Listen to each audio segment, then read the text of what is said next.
আসসালামু আলাইকুম। আজকে সকাল আছেন, আমি আল্লাহর মধ্যে ভালো আছি আলহামদুলিল্লাহ। তো আজকে সকাল উঠে আমি হাসপাতাল নামাইছি। হাসপাতাল নামে স্যার যে লাল মাঠে যে পানি পাম্প আছে এখানে আসছে আরকি স্যারের বন্ধু বাসায়।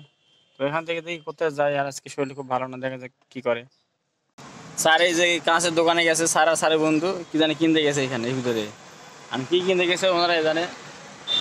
আজ ডিউটি নাই বলতে কি ম্যাডাম হাসপাতাল নামা দিয়ে এসে দেশে ঘুরে ফিরছি এই আর কি ডিউটি। আজকের বিকেলে কি ডিউটি জানি না। কালকে খুব ডিউটি প্রেশার গেছে, কালকে অনেক ডিউটি করছি কালকে, আমি গেছে কালকে শনিবার দিনে। ভিডিওটা না করলেও নয়, আর না করেও পারতেছি না। আমরা যদি কারো কোনো জিনিস খাইতে দিই বা কোনো জিনিস দিয়ে সবসময় চিন্তা করি আমরা যা চাই তার চেয়ে ভালোটা যেন তারা পায় কিংবা খাইতে পারে। তো একটা পিঠে একজনের দিছে, আমার দাঁতের মাড়ি ভেঙে গেছে এক কামড় দিয়ে। আর কি করার, আর করার কিছু নাই। হ্যাঁ, ভিতরে নারকেল নরম আছে কিন্তু এই পিঠার যা শক্ত, আমার দাঁত তো এমনি নরম, এটা খায়ার লড়ে গেছে। যাই হোক, আপনার কারো কিছু দিলে ভালোটা দিন, খারাপটা দিয়েন না।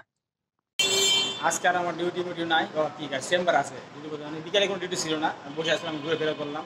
আর এখানে একটা গাড়ি আসছে, এই গাড়িটা একটু দুর্ঘটনা হয়েছে, একটু পরে আপনার দেখাবো। আগে গোসল করবো যেহেতু গরম, অনেক গরম লাগছে, এমনি করে চেঞ্জ করি, তারপর দেখাবো এই গাড়িটা কি হয়েছে। তো আজকে চেম্বার চলে আসলাম, বিকাল ঘুমায় ঘুমায় ডিউটি নাই। আমি চেম্বার থেকে দেখি কখন বাসায় যেতে পারি। তো চেম্বার থেকে বাসায় চলে আসলাম, এখন বাসায় চলে যাবো, অনেক রাত হয়ে গেছে। তো যে যেখান থেকে আমার এই ভিডিও দেখতেছেন, ভিডিওতে লাইক কমেন্ট শেয়ার সাবস্ক্রাইব অবশ্যই করবেন। সবাইকে ধন্যবাদ। আসসালামু আলাইকুম। আল্লাহ হাফেজ।